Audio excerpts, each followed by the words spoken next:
കൊള്ളാം, നല്ല കളക്ഷൻ ഉണ്ടായിരുന്നു. ഡെയിലി ഇവിടെ വന്നാൽ മതി. അതുകൊണ്ടാ കുടയും കൊണ്ടുപോകണം. വെള്ളം നോക്കളിയാ, കുടയും കൊണ്ടുപോകണം വെള്ളം. എനിക്ക് ഈ ടൈപ്പിലോട് താല്പര്യമില്ലേ. എനിക്ക് അത്യാവശ്യം മെച്യൂരിറ്റി, അനടിവ്, അതിനാണ് താല്പര്യം. അക്കനോട് താല്പര്യം.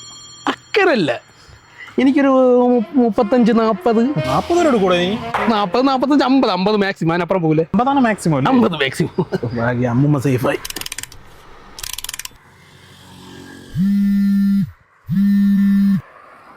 എന്താണ്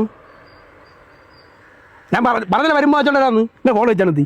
വെച്ചിട്ട് പോയി എന്താടാ മരുന്ന് വെച്ചിട്ട് കൊടുക്കാം. ഞാൻ പറഞ്ഞു വെച്ചിട്ട് കൊടുക്കാം.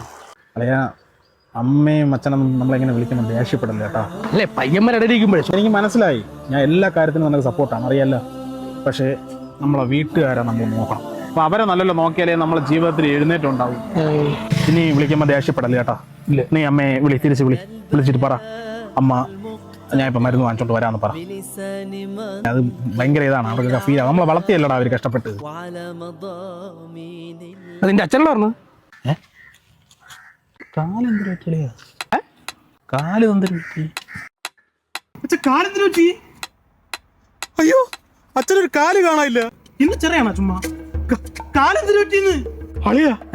അച്ഛൻ്റെ ഒരു കാല് കാണാനില്ലടാ. അച്ഛനൊരു കാലില്ല. എന്താണ് തമാശക്കാടാ? നാട്ടിൽ മൊത്തം അറിയാലോ എന്റെ ഷുഗർ ഒന്ന് കാല് മുറിച്ചായിരിക്കും. കാലം മുറിച്ച എന്തിനു പറ്റിയാ? ഷുഗർ ഒന്നും ചുമ്മല്ല.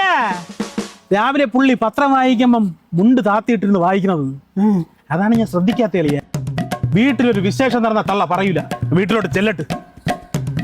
നീ അമ്മയെ വിളിച്ച് പറയാൻ മരുന്ന് കൊണ്ടുവരാം കേട്ടാ.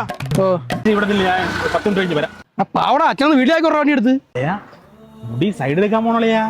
പുള്ളി നടന്ന് പകുതി ആകുമ്പോഴത്തേക്ക് ഞാൻ പോയിട്ട് വരാം. ഒറ്റക്കാലിൽ നിന്ന് ഇറങ്ങാം, പകുതിയാകും. പോയിട്ട് കേട്ടോ. നീ അമ്മയെ വിളിച്ച് പറയാൻ മരുന്ന് വാങ്ങിച്ചോണ്ട് വരാം.